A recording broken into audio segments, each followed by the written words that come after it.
Hey, ¿qué tal? Bienvenidos a Sombras detrás de puertas. Si eres nuevo en el canal, no olvides que puedes suscribirte y activar la campanita para que YouTube te avise cuando subo un nuevo video. El día de hoy quería hacer un video un poco diferente y por eso el formato y el fondo de por sí va a ser diferente, y quiero hablar un poquito más hacia lo que es el libro de la Divina Comedia. Antes de empezar, aclaro que no estudio literatura. Sé que hay mucha gente que hace doctorados, maestrías, como intentando descifrar a fondo cada una de las cosas que menciona Dante en este libro, y pues yo no voy a hacer eso. Sencillamente va a ser como mi opinión y perspectiva desde no más una lectora, alguien que es ajena a la historia de Italia, en general a la historia de Dante y a los simbolismos y todo. O sea, sencillamente esto es lo que yo pensé al leerlo. Una segunda aclaración, y es que voy sobre todo a hablar, o voy a tomar más en detalle lo que viene siendo el infierno, porque a ver, era como interesante, aunque va a sonar feo, porque pues ya me van a entender por qué no es, porque son puras torturas. Entonces no es como que es interesante, sino que la manera de describirlo en general era interesante. Algo que decayó demasiado hacia la parte del purgatorio y hacia el cielo como tal. Ya en adelante verán a qué me refiero, pero sin más, comencemos. Aquí en esta historia primero tenemos que entender que vamos a seguir a Dante. Él se supone que se perdió en un bosque y debido a esto se encontró como en el reino del más allá, pongámoslo así, en el reino del más allá, donde todas las almas van una vez que fallecen, y pueden encontrarse en tres lugares principales. Puede ser en el infierno, en el purgatorio o en el cielo, teniendo en cuenta que hay estados como intermedios entre cada uno de ellos, siendo el antepurgatorio como la conexión entre el infierno y el purgatorio, y el paraíso terrenal como ese intermedio entre el purgatorio y como tal el cielo. Básicamente es como una exploración de lo que va a ser el más allá, guiado por un poeta llamado Virgilio, que pues él sí falleció. Y él es el que le va a dar como el recorrido principalmente por todos los sitios, no en el cielo, pero sí en todo lo que viene antes del cielo. Y le va como a explicar qué hay, quiénes están ahí, por qué, qué es lo que están pagando y por qué, básicamente. Resulta que el video se paró por alguna extraña razón de grabar, y pues ya es el segundo intento que hice. El primer video también se paró, entonces básicamente no tengo ni fuerzas para volver a hacer este video como tal. Lo había planeado porque es muy largo, así que voy a hacer algo diferente, así que espero que les guste. Él, si bien no fue, o al menos Dante no lo considero una persona pecadora, el hecho de que él no fuera religioso, de que él no aceptara a Cristo o a su Dios, es lo que lo condena a él a estar en el limbo, que no es ninguna de las anteriores, pero pues técnicamente está como al principio del infierno. Lo que rescato, digamos, de este libro es la obsesión de Dante por Beatriz. Entonces, más allá de mencionar como tal lo que va a este libro, quiero tomar una aproximación diferente, y es hacer esa comparación de cómo se ve reflejado esta obsesión que tuvo el autor por esta mujer. Entonces, primero hay que entender que Beatriz fue como ese amor platónico de Dante, hablando aquí en la vida real, ¿no? Fue su amor platónico, fue un amor no correspondido,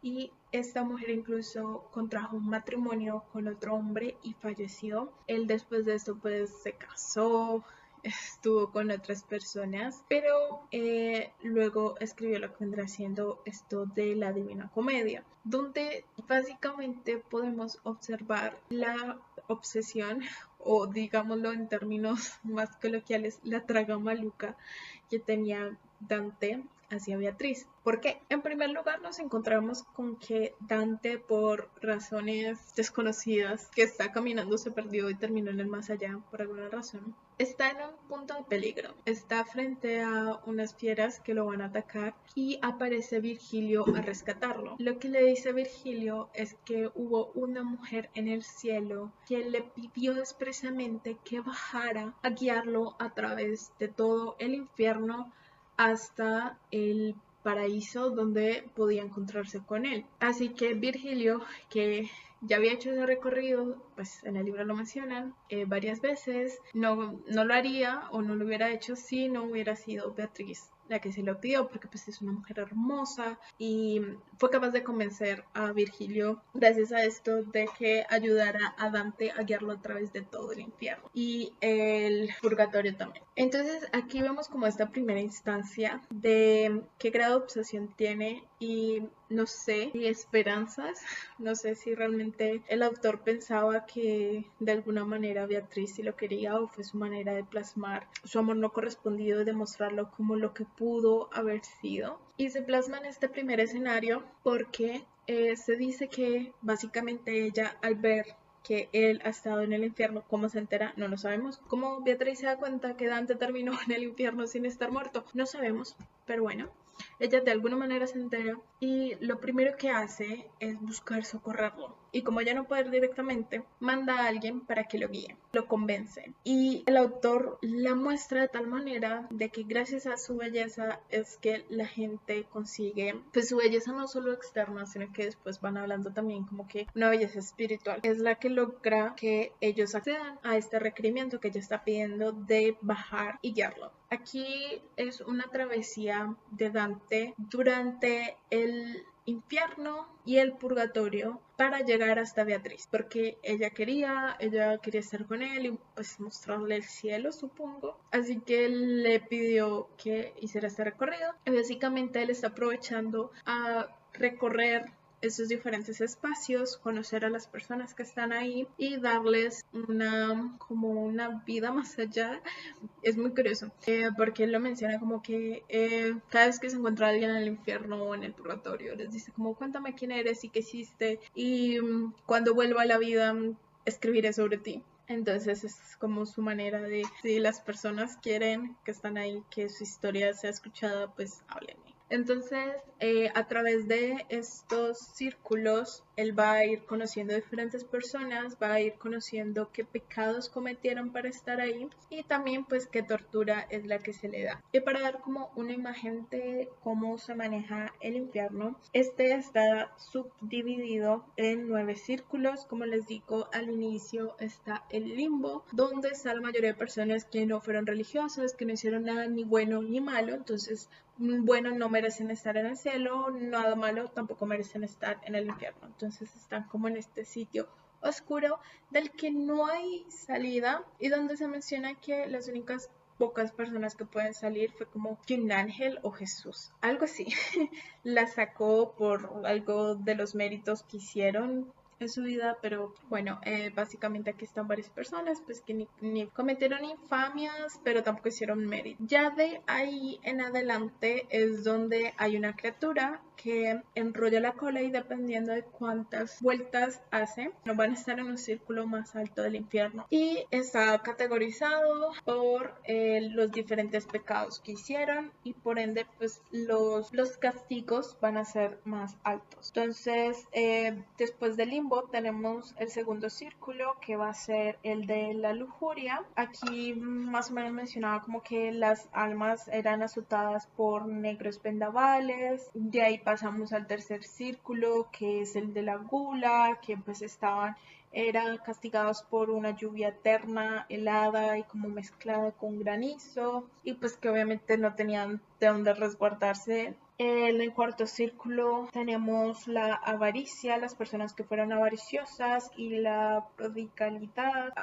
Aclaro aquí que durante todos estos círculos el autor menciona o hace referencia a muchas figuras importantes de Italia, muchas figuras que, como no estoy versada en la historia de Italia, no tenía ni idea de quién eran, pero también empieza a mencionar otras criaturas importantes de mitologías y también pues como batallas importantes. Entonces menciona a Hera por causar como toda esta batalla de lo que fue la guerra de Troya, y va mencionando así como personajes famosos, menciona criaturas mitológicas como, creo que son las esfinges las que menciona minotauros, no recuerdo qué otras criaturas menciona aquí en el infierno, pero sí hace una mezcolanza que sí se supone que él era religioso, como más adelante vamos a ver. Hice una mezcla peculiar. Aquí también en algunos círculos nos vamos a encontrar con que las mismas almas, o sea, como que se dividen en dos: personas que están sufriendo por causas externas, porque hay algo en el ambiente o algo, bicho, un monstruo que los está lastimando, o porque también entre ellos se lastiman. Hay como ese conflicto entre ellos, que se tiran piedras, se hieren, se hacen daño, y muestran en otras palabras como que no hay un arrepentimiento, como que muchas de estas almas que están aquí no muestran ningún tipo de arrepentimiento, sino que siguen siendo perversas, incluso sufriendo en el infierno. De aquí, bueno, les menciono brevemente así. Pasamos, bueno, Dante pasa al quinto círculo, que es el de la ira, y aquí es donde pues los castigos empiezan como cada vez más fuertes. Aquí, por ejemplo, están siendo castigados por fuego, y en especial hay un par, porque incluso dentro de esos mismos círculos hay uno o dos castigos, puede haber entre uno o dos castigos, y en este hay unas almas que básicamente son abrazadas desde adentro por el fuego. Pasamos al sexto círculo, que son de las personas herejes, y aquí mencionaban mucho como que estaban en tumbas compartidas, aunque no siempre mostraban como aparte de tener todos como un hacinamiento entre las tumbas, que pasaba internamente, como cuál era el castigo como tal. No recuerdo que lo mencionaran, sencillamente como decían así: aquí están todas las personas hacinadas bajo una tumba según la herejía que cometieron. Luego también mencionan, creo que sentí en el séptimo círculo, que son las personas que son violentas, y aquí él hace una clasificación entre las personas que fueron violentas hacia Dios, contra ellos mismos o contra el prójimo, y pues dependiendo de eso va a variar su castigo.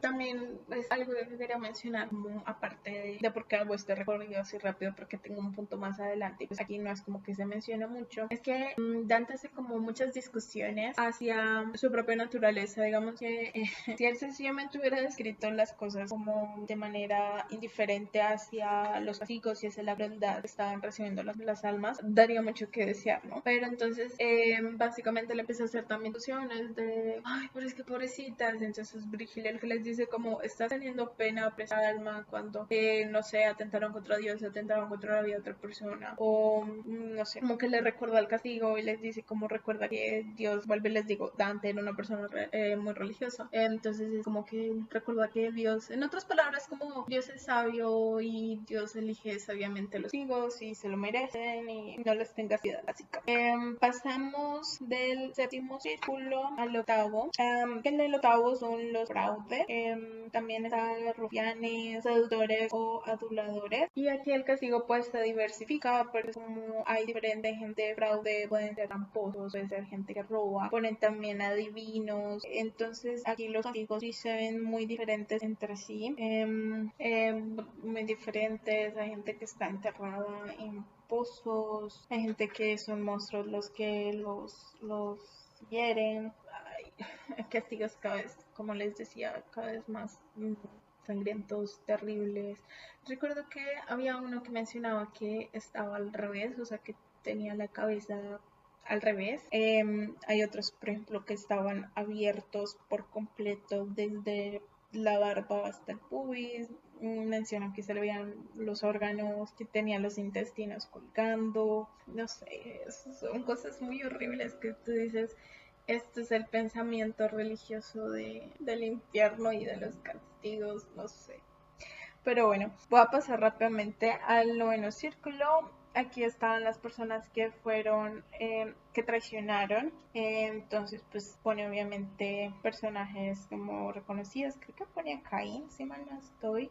Se me olvidó mencionar, en el anterior era uno de los castigos más destacados, era un pozo, un lago de lava, en el que dependiendo del castigo de tus crímenes tenías que estar sumergido hasta cierta cantidad y pues que los monstruos te iban pullando como un métete si te salías. Y la diferencia acá en el noveno círculo es que a diferencia de ese eran en aguas heladas, entonces obviamente estaban castañando y también les decía cómo tienen que sumergirse más o no, dependiendo pues de qué tan grave fue su traición o su pecado, ponerlo así. Y bueno, durante todo este recorrido él siempre hacía como, sacaba fuerza de, bueno, voy a ver a Beatriz. Ya aquí pasamos a el purgatorio, que es un poco confuso todo, porque inicialmente muestran al infierno como que no hay escapatoria, como que tienes que quedarte ahí por haber pecado. Pero en el purgatorio, de hecho, a la entrada, a él le marcan en la frente 7 P's por los 7 pecados. Bueno, esto eran 7.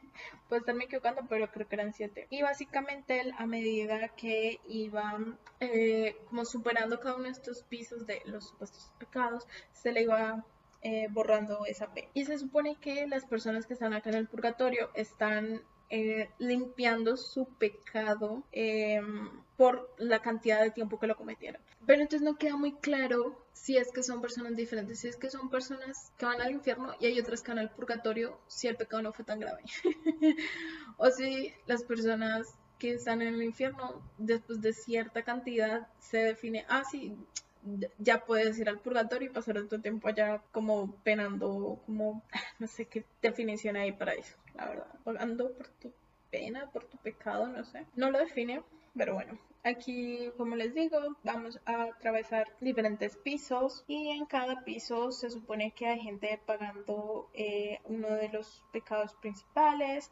En el primero, por ejemplo, se encuentra la soberbia y aquí también incluso las personas están atormentadas.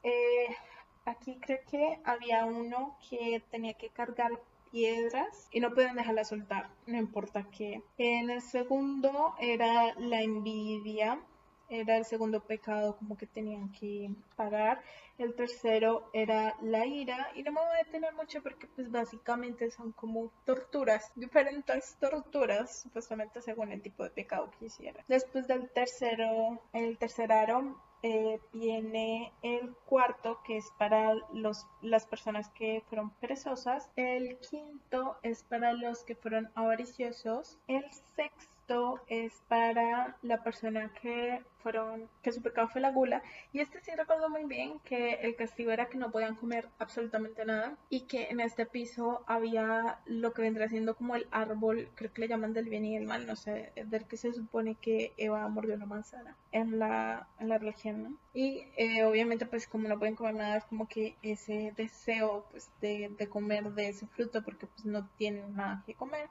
Pero pues la idea es que no, pues no pueden comerlo más bien. No sé qué les pasa si fallan, pero bueno. Ya el último aro es para las personas que fueron lujuriosas y de ahí por fin pueden subir al paraíso terrestre. Y aquí es donde yo les digo que Dante muestra toda esta obsesión, y no hay otra palabra, la verdad, esta obsesión hacia Beatriz y como la enaltece, porque ya después de pasar el purgatorio, que llegan al paraíso terrestre, por fin se encuentra con Beatriz. Y aquí empieza a describirla entre ella y sus acompañantes como una mujer muy hermosa, como que muy, muy, muy hermosa. Y los acompañantes le dicen, y eso que no la estás viendo en su verdadera forma, porque ella en otras palabras tuvo que esconder su belleza, que la atribuyen como una belleza espiritual, en esa máscara que él era capaz de ver. Porque como se ve en los círculos perdón, en el purgatorio se ve de vez en cuando alguna aparición de un ángel, pero que le lastimaba la vista, que él no era capaz de verlos bien. Entonces, básicamente, aquí están haciendo alusión a eso mismo, que a esa misma espiritualidad o esa misma altura a la que pone Beatriz, él no la puede observar con sus simples ojos mortales y que tiene que pasar mucho para poderla ver. Ya después de este paraíso empiezan otra clasificación, porque ¿por qué no? A través de diferentes cielos. Y aquí sí se vuelve un poco raro. Empieza el primer cielo, que fue los que quebrantaron el voto de castidad. Y si ponen como que las personas que están en los diferentes cielos tienen cierta divinidad, pero también ponen como que no tanta o no como tan alto como los otros círculos, pero en otras palabras que debes estar feliz de estar en ese círculo porque pues estás bien, porque Dios todo lo sabe. No sé, esos a veces eran un poco extraños esas conversaciones. Aquí las conversaciones para mí perdieron de sentido por completo. Empezaba a hacer muchas discusiones filosóficas de religión que, no sé, para mí no tuvieron mucho sentido.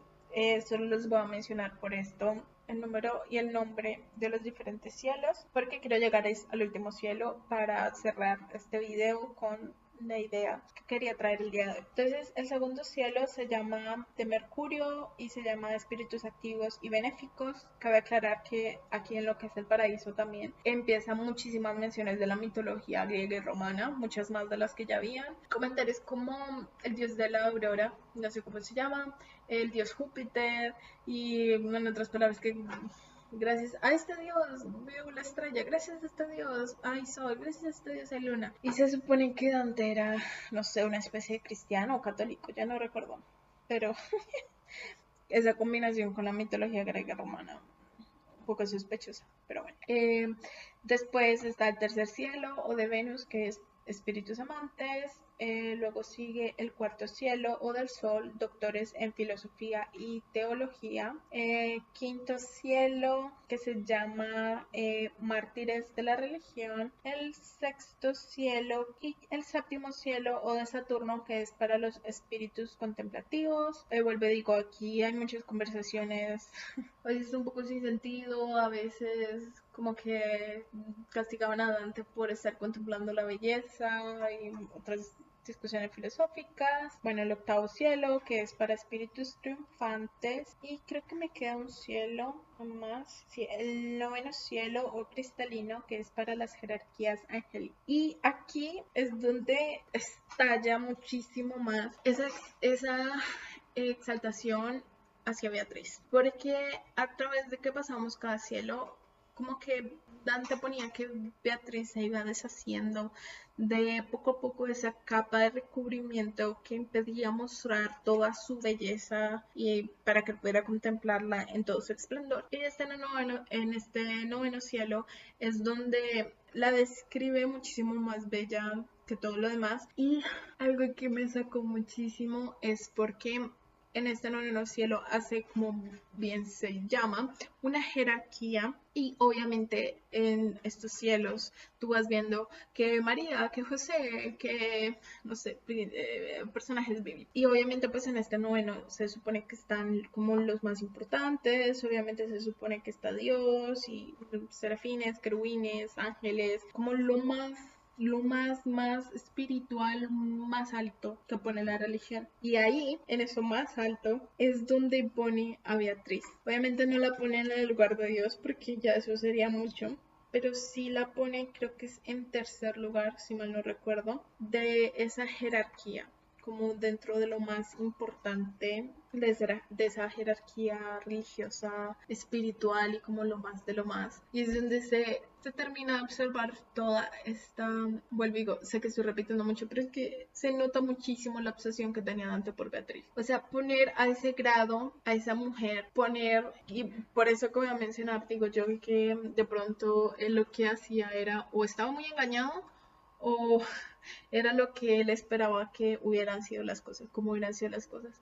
Porque hace un comentario que Beatriz le está reclamando a él que no le hizo caso, que él miró a otras mujeres, que él se fue con otras mujeres, que él siguió un camino como de pecado durante cierto tiempo, no importara que ella, ya después de muerta, en sus sueños le estuviera intentando guiar por el buen camino. Entonces, hace como mucho esta atribución a que Beatriz lo amaba, a que Beatriz quería estar con él y que incluso aquí estando en el cielo daba alusiones a eso, a que quería estar con él. Entonces yo yo dije, uy, Dios mío, ese amor que fue. Y por eso me puse a investigar un poquito más y fue cuando me di cuenta que fue un amor no correspondido. Y fue como, o este hombre vivía en una gran ilusión, o este fue como su desahogo de lo que esperaba o lo que él quería que hubieran sido las cosas. Y para mí esta obra es eso, más allá de algo religioso y de discutir sus cosas religiosas un poco dudables, es más esa enaltación hacia esa mujer y hacia ese amor que nunca fue y hacia esa esperanza de cómo él quería que hubieran sido las cosas. Así que por eso quería como mencionar un poquito así de por encimita las cosas y solo detenerme en los aspectos de Beatriz porque quería discutir más allá de la obra y no entretenerme con ello porque tiene muchas referencias y muchas cosas que desconozco y que no van tanto al caso y enfocarme más hacia ese tema que fue lo que yo saqué de este libro y es esa relación, cómo impactó esa relación que tuvo Dante con Beatriz y yo diría que eso es lo que más se puede reflejar y más se puede ver en este libro. Así que hasta aquí voy a dejar, creo que va a ser un video un poco largo. Me divertí un poco haciéndolo más bien en este formato diferente, aunque editándolo no me va a hacer tanta gracia.